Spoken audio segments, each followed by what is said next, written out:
Well, Pilita, tell us a little bit more about yourself for people who don't know you. Well, hi.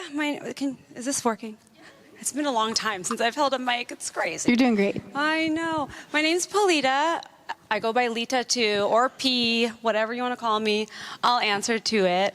I'm, like she said, a small business owner. I have a lash business, but most importantly, I'm a wife to a dynamic French-Canadian husband named Francois. Hence Grenier. Grenier, yeah. I don't speak French, so that's the only thing. I can just say his name, and that's it. We've got a 14-year-old Mackay, an 11-year-old Calais, our son. There's Calais, shout out. Oh yeah, there's us. How fun! And then we've got Jericho, aka Coco Jumbo, and sweet, sweet Jubilee, and I can't forget Peanut. That's my family. So sweet. Well, yeah, go ahead. Yeah. You had something else you wanted to say? No, go for it. Well, I just, it's so neat that you would feel the courage today to share your story. I mean, to get up in front of 100 women and just share, what God's done in your life is really inspiring. You mentioned in preparing your testimony, you were telling me you initially didn't want to share your story. So what changed your mind and gave you the courage to share? I mean, yes. I used to walk with so much shame with what I've been through, but I was reminded this weekend that I don't have to do this, but I get to do this. And maybe somebody in here actually needs to hear this. And and that's why I'm here. And I just want to thank you guys, girls, ladies, sorry, for taking your time off your full lives to be here. This is safe space if you've never been here or any church. Hopefully it's safe space because I'm about to tell my deepest, darkest secrets. But yeah, I just pray that my words come out right and my story, not my story, but God's work in my life is apparent. I love that. Well, let's dive in. Can you share a little bit more about your childhood and the struggles that you faced growing up? Yeah, going through, you'll kind of notice, let me get comfy. Oh my goodness. I feel like my back. Can I do this? Do it, yes. This is way comfier. I'm sorry, it's hot. I vowed never to be on a stage again because I used to dance my whole life.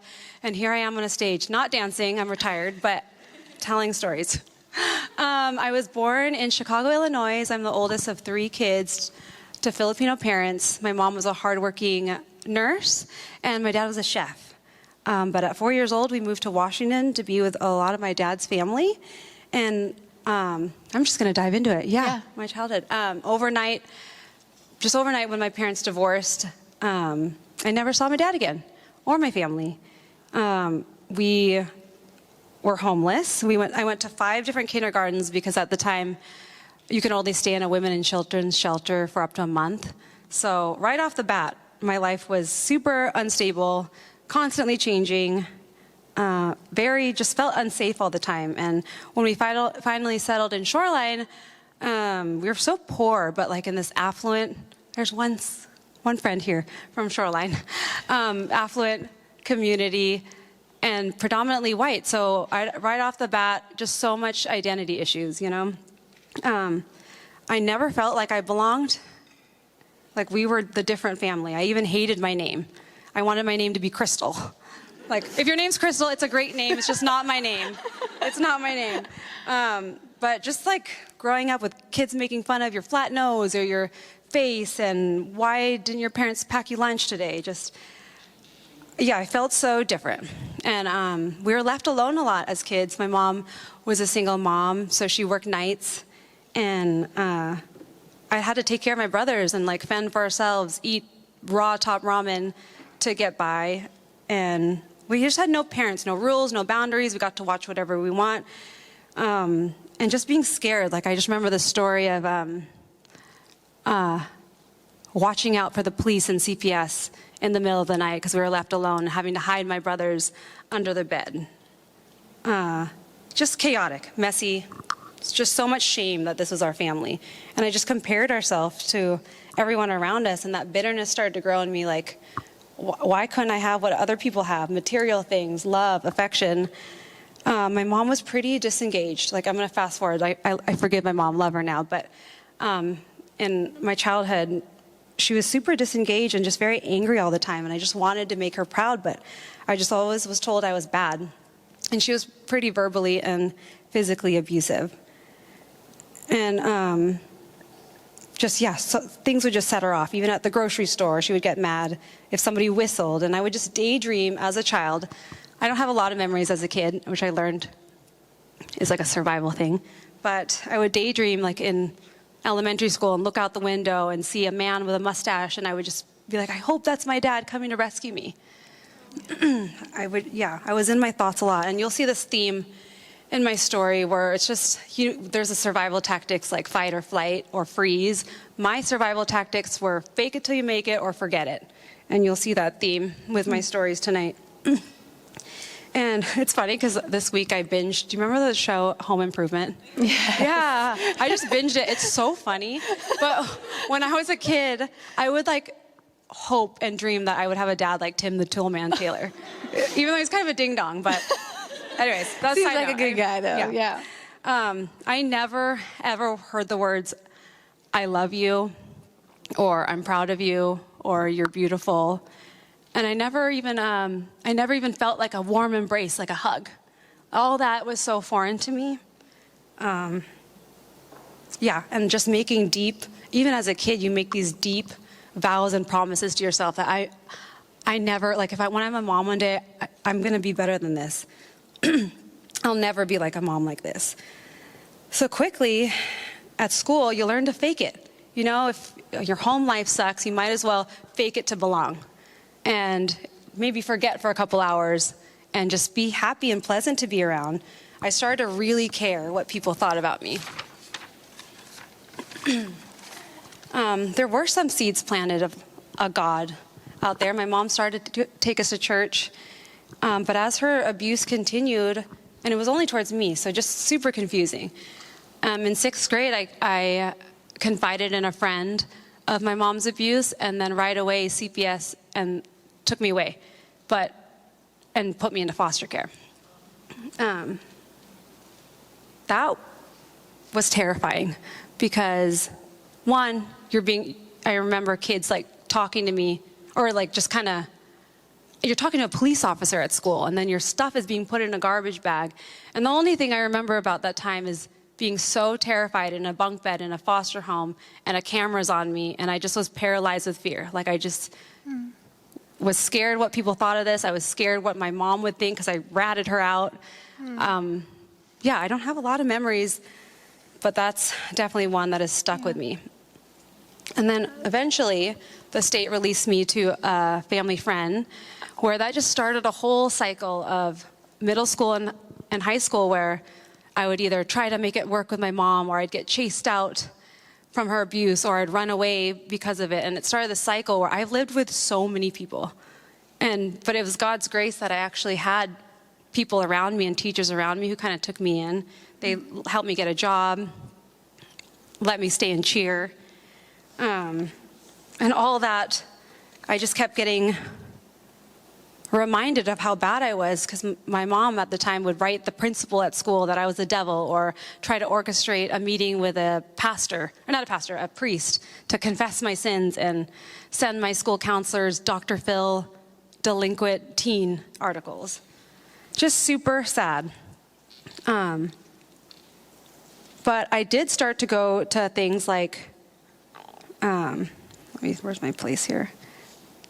I started to learn more about this relationship with a God and a Jesus through things like Young Life, because I just wanted to belong, and I would just go anywhere somebody would take me, whoever I was living with at the time. And then dance and cheer became my whole world. It was like my escape for a sense of community, and being a part of a team was like my first sense of family. And performing on a stage was my first time being seen. It was my ticket out. Like I really promised myself, one day I'm going to make it. They're going to see. I'm going to belong. And I started to kind of like shape shift my personality with different groups. Like I would have my party friends at school, and then my cheer friends, and then my hip hop dance friends, and then my skater friends. Like I don't know who I was. And I would even fake it to be a Christian, because I just filled my life with so many people and yearning for that belonging. So I was definitely a fan of this Jesus guy, but not a follower, for sure. I just needed so much attention. It's crazy. But my first exposure to any structure was the boundaries of religion. like, don't party, don't swear, don't have sex, side hugs only. And I think I just naturally rebelled from that because I actually never had rules before. And I started to think thoughts that I'm not a good Christian if I can't forgive my mom and reconcile with my mom. And just all this to say, like, I tend to forget a lot about my childhood. I had to like ask some friends to remember, but I guess that's a survival technique in itself. Yeah, looking back, do you see moments where God was pursuing you even when you didn't recognize it at the time through your childhood? Yeah, no, I really see God's grace in the fact that if I was in any other community, I don't think it could have been a lot worse, you know? Yeah. And just even simple things that's why I like have such a love for our middle schoolers, because it was during that time where those little seeds were planted in my life that maybe there's more. You know, maybe this Jesus guy is true. Yeah. Yeah, that's awesome. You spent a lot of your life searching for love, for identity, for belonging. What were some of the ways you tried to fill that void? Yeah, well, after high school, like all your friends go off to college, and then you're kind of stuck with the party friends. And I just totally rebelled. I was like, well, if I don't belong in any group, then I'm just going to rebel and be an individual. I'm going to get tattoos, piercings. I'm bad ASS. Like, I thought I was so... You get that? Ready? We can spell. I know, that's funny. Sorry. Oh my gosh, I just swore in church. My goodness. But I just masked my feelings, and I just started partying a lot. I'm like, I'm an adult now. I don't need to rely on anyone. I don't need a guardian. I don't need a religion. I was estranged from my family. And I would say, like, religion's a crutch. Life's hard. All you have is yourself anyway. There's religion if you need help, you know? And I really was living in such darkness because I denounced God during that time. I was, like, known as Party Pilita. I laugh it off, but it was actually just I was lost. I spent, and I also got into, like, a lot of fake love. Like, my first intimacy was not real. Like, yeah, you know where that goes. Sad. And then at 18 years old, I got this first serious job as a receptionist for this huge manufacturing company.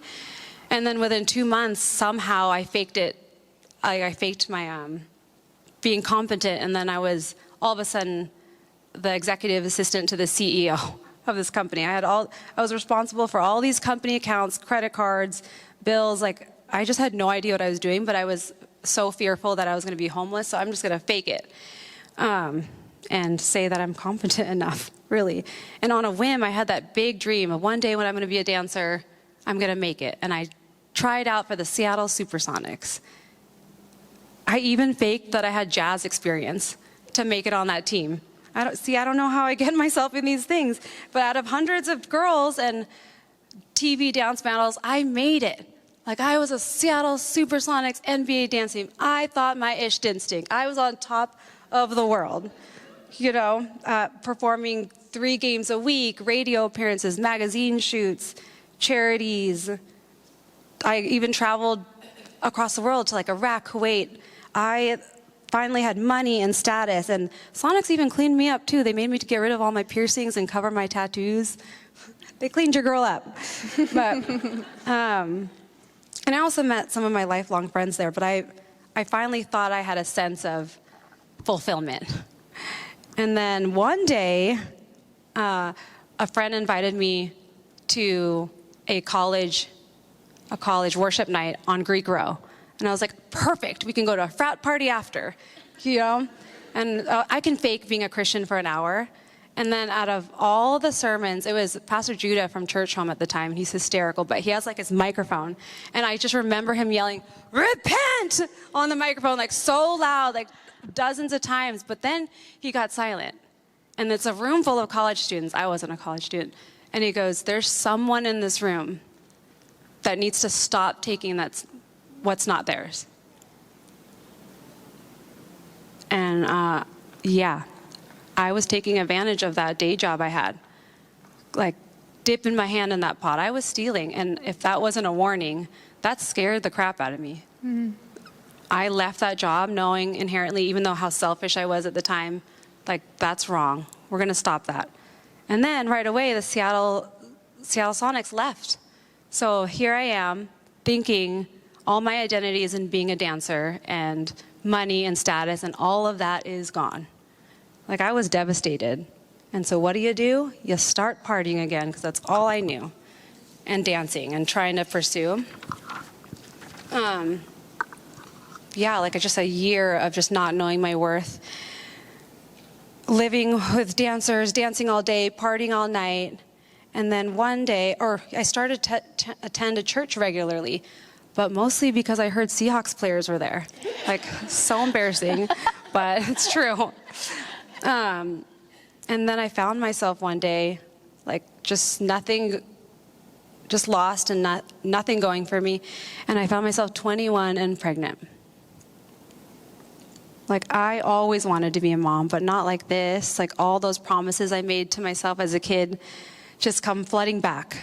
And, like, nobody wanted me to have this baby. They're like, you've got a dance career. I had some Christian friends speak life, but because so many people were telling me to just take care of this, like, get rid of this baby, I kind of rebelled against that. And I became fiercely pregnant. Fiercely pregnant and fiercely protective of this so baby. Fierce. I know. And then one day, like such a loser, I was like walking. I was stranded after a church service. It was a fall day, just like so lost and confused. Like, what am I going to do? I have nothing to my name. I don't have family. And I remember walking up and down and cold, like someone stole my car. And I was saying, Jesus, if you're real, like, if you really are real, I can't do this without you. Like, I know you don't want me to get rid of this baby. Like, please be with me. And I really, that day I committed my trust in Jesus. And so with a baby on the way, I actually had value for my life, you know? God gave me hope in him, putting trust in him, and he orchestrated all that long-lost relative family to come back in my life. They, like, all came to my baby shower. I've never been so at peace. Like, okay, life's not about fame or status and money, but I've got family, and now I'm going to be a mom. Like, everything's going to be okay. And then on July 22nd, 2010, my life completely changed forever when I had Makai. Like, there was a true shift. Like, I'm going to retire from dancing. I'm going to be the best mom I can be. And I look back at this time with, like, such tenderness, because God knew I would need this family for support. And now I was actually proud to be Filipino. I was proud of my Corrales name. I had such beautiful family that actually were like me for the first time. I have a whole novel here. I swear I'll get through it. You should turn it into a book. I would read it. Funny. I know. And then after having Makai, 2 months after having Makai, like, the worst day, one of the worst days of my life happened. All over every local news channel and even ESPN. I'm going to read off a headline here. It says, NBA cheerleader embezzles $250,000. Pilita T. Corrales, 22, of Seattle, Washington, has been charged with embezzling some $255,000 from a construction supply firm where she had been employed as an administrative assistant.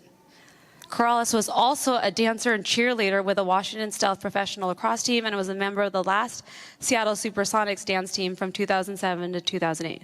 According to authorities, Corrales forged checks and transferred company funds to pay for personal credit cards and other personal vendor bills. It's hard for me to read that, not that, just in remembering like how shameful I felt when that, like, hit the headlines, and you know, when all your values and people and what they think of you, I really wanted to kill myself. And here I am, like, holding this baby that I thought I helped save. Nobody wanted this baby, but yet he was the only thing preventing me from killing myself. Like, deep shame, like feeling like you're a fraud. And here you have all this new family, the Corrales family name, all over the headlines. Like, I just reunited them. And I started to believe lies that, like, you didn't deserve that anyway. Yeah, you are bad. And I was facing 10 years in federal prison. That's pretty crazy to remember that. Yeah. Even like my current church shamed me during that sermon. And all I had at that time was like this small trust that God had me. Just this small trust.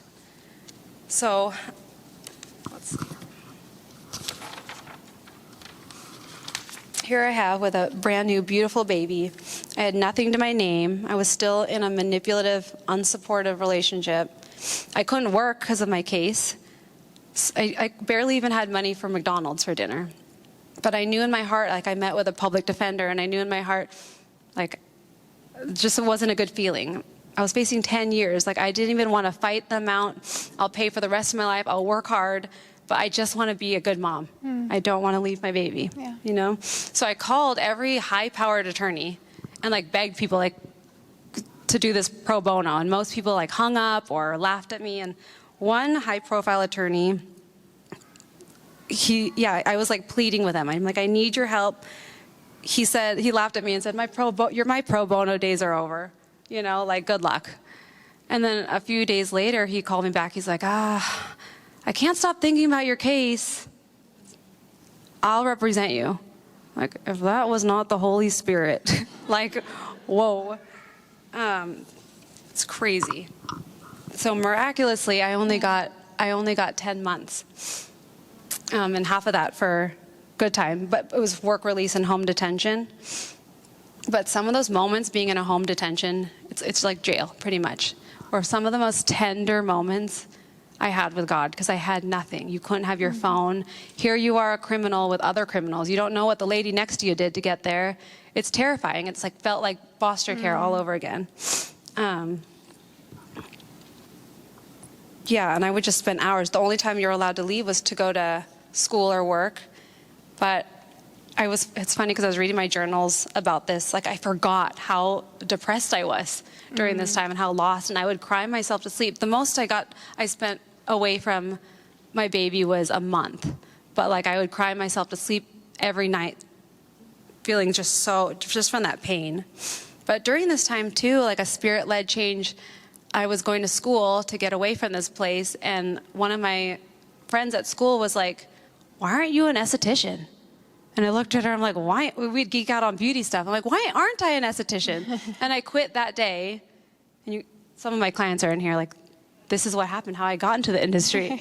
And I joined an aesthetic school. But then when I got home, on home detention, you have this like big bracelet on your ankle, and try learning how to wax a leg with a big bracelet and making up excuses to hide that thing. You know, it's like so embarrassing. But oh gosh, yeah. Yeah, I really had nothing. When I finally went home, I got to spend like such sweet time with Mackay.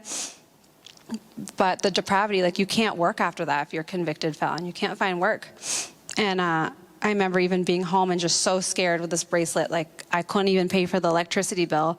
And you had to have this like home port so they knew you were at home.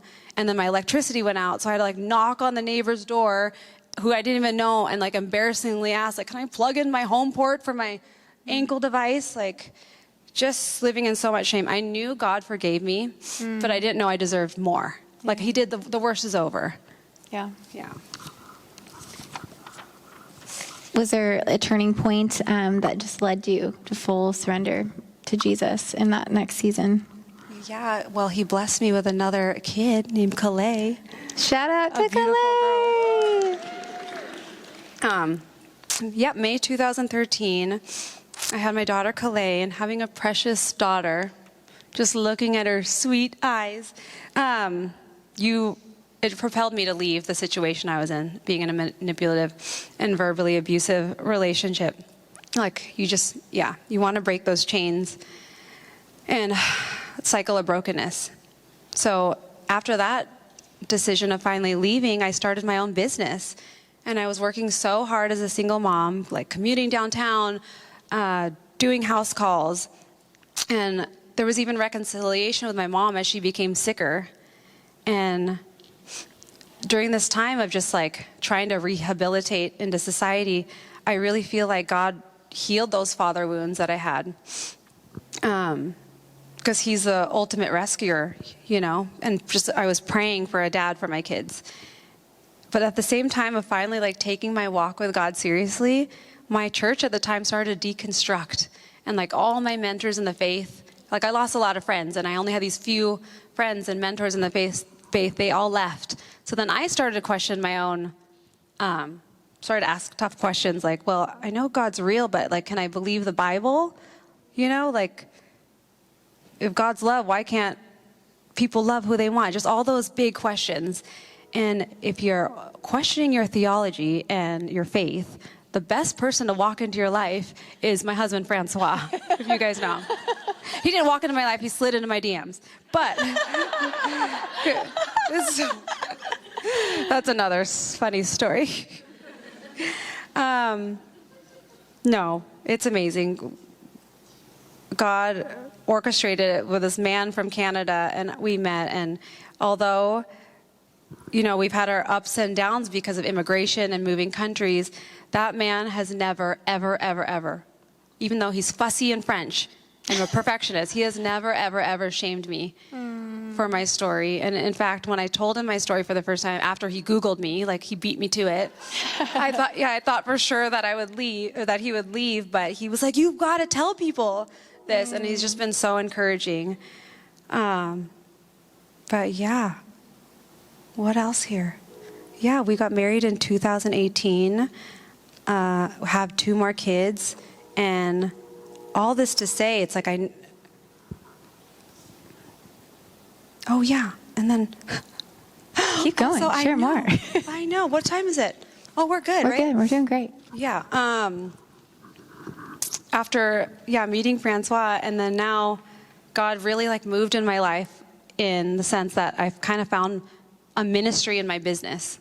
Like, I know it's Bain, it's Lashes, some of my clients are in here, but there's like no other industry where you have women's undivided, undistracted attention. Like, their eyes are closed, you know? Like, She's got you. Yeah, I got you. And just reflecting on all this, like seeing God's hand in my life, and I haven't arrived, I don't have all the answers, but you know, I've been the homeless girl, I've been the single mom, and I've been in such despair and sadness and working endlessly. I have a criminal record, I've had status and money at one point. It's like there's a real God, and I've tried it all, but there's a real God that cares. Yeah. And he's like the best father you could ever ask for, and I am a testament of that. And then that's my story of just his relentless pursuit of my forgetful soul. Can we thank Pilita?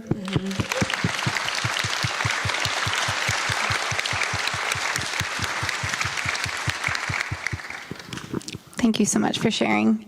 This is really impactful to hear, just that journey of redemption. If you could go back and tell your younger self something, what would it be? For some of our younger people in the room today. I would tell little Pilita that you're so loved. You're so loved. I would tell her you're enough. There's a Jesus that cares for you. Run to me. I love that.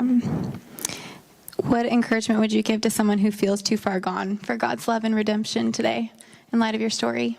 You know, I just invite people to just look at your own story. Like, I thought for so long, God's forgiven me, I moved on, I got a family now, it's fine. Why live in the past? Like, let's forget it. Like, what's the point in doing that? But there's like a real enemy, an evil that intends to keep you bound, that God's glory in your story can shine. And I really ran from that. But I have just some really great people in my life who pushed me to do therapy and whatnot. But self-reflection. Like, we all love story. Like, we consume other people's story all day long, scrolling social media, all the things. And we all have that yearning for redemption. So you're not too far gone to be redeemed. And I used to find a lot of shame in that because my story, there's other people's stories that are worse. A lot of my story is because of my choices. And I think you said something to me that was so life-giving, where you're like, no, we need to share our depravity. Like, yeah, there are some stories where it's a lot's been done to you, but yeah, God can redeem it all. Yeah, I think you were sharing with me that there has been shame throughout the course of your life in becoming a Christian, where you're like, well, some of these things I did. It wasn't like there were evils done towards you, but there were things that you did as well. And so, yeah, just an encouragement to everyone out there. Like, it is so powerful to share our stories. Like, we need to hear that no matter, like, the evils that are done to you, things that you did towards other people, to see, like, what God can do in someone's life. Mm-hmm. It's so much power in testimony. Mm-hmm. And I don't think we share our stories enough. Mm-hmm. And so it's, like,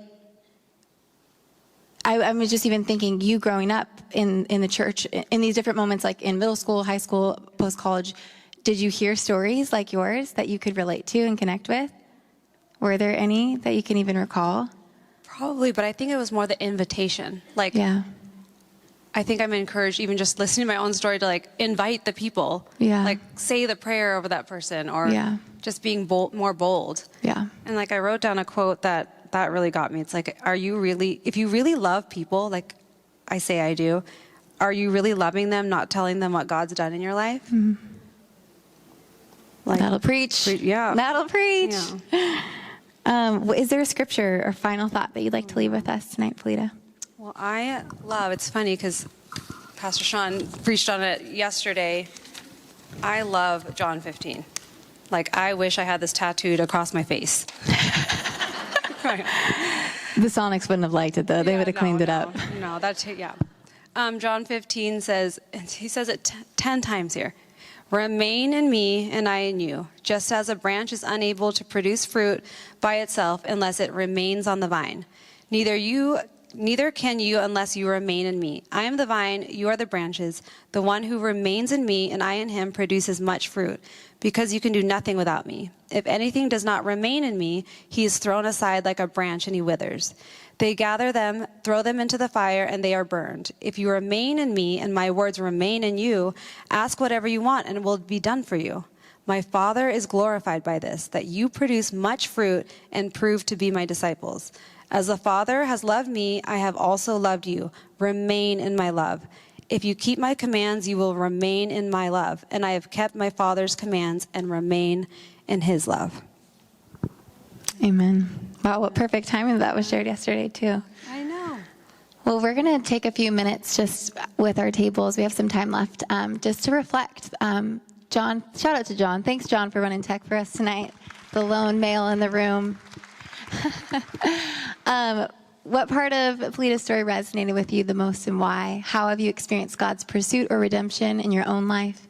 And what is one step of obedience or trust God may be calling you to right now? Or what's one takeaway from her testimony that you can apply to your own life? So let's spend a moment just connecting with each other, reflecting on this. And can we thank Pilita one more time?